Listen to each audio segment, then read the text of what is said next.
O próximo sequestrador de saúde, agora a gente precisa falar de sono. Ou seja, as pessoas estão consumindo cada vez mais substâncias inflamatórias, as pessoas estão cada vez mais agora expostas à iluminação de radiação de luz azul, que tem uma radiação, uma frequência de radiação muito grande. E esse danado aqui? E esse danado aí, que é o danado que traz mais recompensa, e ele leva para a cama. Então, um dos maiores sequestradores da saúde é o sono inadequado. E deixa eu te dizer dados extremamente importantes com relação ao sono. Em cada 3 pessoas, uma no mundo é acometida de apneia obstrutiva do sono. Algum distúrbio... 33%. 33%. Algum distúrbio de oxigenação cerebral. Que é um dado pior, em cada 2 pessoas, uma não dorme a quantidade de horas adequadamente. Esses são dados que, se um de nós dois aqui dorme bem e esse cara sou eu, tu tá dormindo menos do que deveria. E deixa eu dar um dado muito pior. Verdade. Quem não dorme tem um sequestro na expectativa de vida. Então, eu posso citar infinitos dados piores. Quem dorme menos de 5 horas por noite, os homens, têm os testículos atrofiados em até 50%. Tem menos fertilidade. Então, o que acontece? A sociedade hoje, e a gente vê muito blogueirinho dizendo trabalhe enquanto eles dormem. Então, eu odeio essa frase, cara. Eu odeio essa frase. Tu lembra dela toda como é? Não me lembro da... Eu também não lembro, mas é tipo assim, trabalha enquanto eles dormem. Pega aí. Eu acho que eu tenho essa frase toda. E eu digo que essa frase é a romantização, né? É a gente romantizar atitudes danosas à nossa saúde em prol de produtividade. Exato. Né? E, na verdade, dormir menos, incentivar você a dormir menos para ser mais produtivo é exatamente o contrário. Você, com certeza, vai ser menos produtivo. Pois é. Né? A frase completa é: trabalhe enquanto eles se divertem, estude enquanto eles dormem e treine enquanto eles descansam. Ou seja, você é um desorganizado. Você é absolutamente desorganizado. E outra coisa, isso sendo maciçamente repetida por um blogueiro... Ainda tem assim no final, tem gente que acrescenta assim, e tem a vida que eles desejam. Pois é. Quem realmente quer essa outra vida aí? Desse jeito? É porque no final eu tenho a impressão de que a vida que eles desejam é dinheiro, sucesso, viagens, etc. Uhum. Quando na verdade a ciência do sono mostra que quem não dorme adequadamente não consegue tomar as melhores decisões executivas. Tem dificuldade de concentração e dificuldade de captação de conhecimento. Ou seja, você vai para a faculdade, assiste uma aula, se você não dorme adequadamente, você não consegue reter o seu conhecimento. E você é um tanto desorganizado para não conseguir dividir as fatias da vida, né? Porque se você vai, sei lá, trabalhar enquanto as pessoas se divertem, você precisa se divertir também. Pois é, exatamente. Afinal de contas, se você não tem essa descompressão, você não consegue ter os neurotransmissores que vão te causar sensações de prazer e bem-estar, causando um desequilíbrio entre o sistema nervoso autônomo simpático e parasimpático e deixando o teu cérebro sempre preparado para luta ou fuga, o que naturalmente vai fazer com que você tenha menor capacidade de relaxamento na hora de dormir. Então, assim, Cláudio, tu falou essa coisa do sono, e eu sempre gosto de puxar um pouquinho aí a perna científica, né? Quando a gente tem a expressão de melatonina ali durante o sono, ela é um hormônio que ela regula um receptorzinho, na verdade é um trenzinho chamado GLUT4. E esse GLUT4, ele pega a glicose ali e transporta para dentro da célula. Então significa o seguinte, que se a melatonina faz com que eu libere um trenzinho que carrega a minha glicose para dentro da célula, se eu não durmo, eu não tenho um transporte adequado, não é isso? Então significa que o sono seria meio que um remédio no tratamento de diabetes? Pois é. E outra coisa, esse mesmo GLUT4, que é essa membrana, essa proteína que está ali dentro do citoplasma, né, que a gente chama ali muscular, então, o que acontece? Quando eu faço qualquer movimento, eu promovo uma translocação do GLUT4 que retira essa glicose que estava na corrente sanguínea, me dando mais energia e, consequentemente, regulando também o ciclo claro-escuro. Ou seja, quem não dorme tem maior predisposição ao diabetes. E vou mais longe. Quem não dorme tem um desequilíbrio entre os centros da saciedade e da fome. Quem não dorme adequadamente sente mais fome para se sentir no cérebro saciado, quando na verdade toda a ingesta calórica acima do valor calórico total gasto vai ser quebrada em triacilglicerol, armazenado nos adipócitos como lipídio, promovendo o excesso de peso, o sobrepeso e a obesidade. Então, eu não sei para onde olhar, mas assim, então você que está nesse momento, às 3h15 da madrugada, escutando ou vendo esse podcast, desligue seu telefone, tá? Vá dormir, porque isso aconteceu com a minha mãe. A gente fez uma live sobre sono, e aí eu recebo um WhatsApp da minha mãe, que eu só vi no outro dia, enviado para mim assim, umas 3h30. Filho, vi a sua live sobre sono. Maravilhosa. Foi 1 hora de live. 3 horas da manhã. 3h30 da manhã. Então você que está fazendo isso agora, pare. Amanhã você escuta ou vê. Vê que dado interessante esse das 3h30 da manhã. O sono, o ciclo claro e escuro, ele é também regulado por temperatura.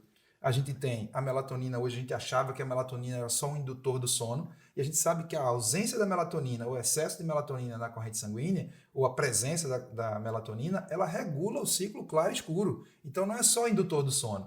Então também regula, ela é contrarreguladora do cortisol, que aumenta a nossa temperatura. Então eu vou ter o início da produção da melatonina ali por volta das 11 horas da noite, 10 horas da noite, mas eu tenho a temperatura diminuída, começa a diminuir a temperatura corporal. E entre as 3 e as 5 horas da manhã, eu tenho a temperatura nadir, que é a menor. Por isso que eu digo que antes de dormir, o ideal é o banho frio. Porque você vai aumentar a temperatura do corpo de noite. Pois é. Né? Então, o ideal é que seja um banho frio. Aí o que acontece?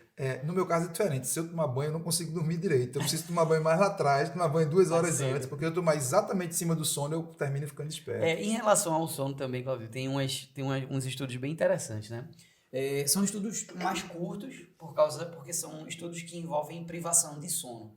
Então, eles pegam uma população lá que dorme 8 horas e fazem essas pessoas dormirem menos. Por que esses estudos não são longos? Porque, eticamente, eu expor, né, essas pessoas que estão participando ali do estudo de forma prolongada, eu vou trazer, né, prejuízos biológicos. A gente tem uma que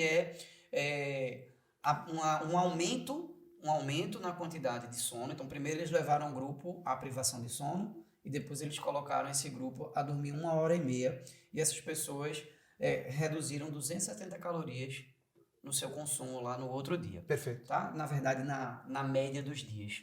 Né? O outro foi uma privação de sono de 4 horas. Então, eles pegaram uma população de pessoas que dormiam ali aproximadamente 8 horas e colocaram para dormir metade, 4 horas. Essas pessoas consumiram sem saber, porque eles também fizeram um questionário nutricional para saber se a alimentação tinha mudado muito. Essas pessoas aumentaram, em média, 500 calorias sem saber.